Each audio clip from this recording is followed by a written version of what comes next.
Hello everybody, today I will show you how to fix iPhone volume going up and down automatically. So the first fix is clean the side button and speaker. Use a clean toothbrush to gently clean the side button, vents and speaker. This can help your problem.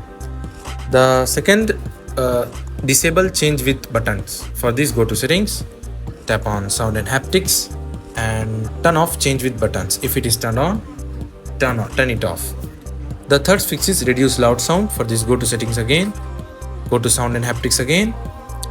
From here, tap on headphone safety and turn on reduce loud sound. Turn it on. The fourth fix is reset your phone. For this, go to settings homepage, tap on general, tap on transfer or reset. Now tap on reset all settings, enter your passcode, enter your screen time passcode, tap on reset all settings and this will reset everything. That's it. Thanks for watching. See you in next tutorial.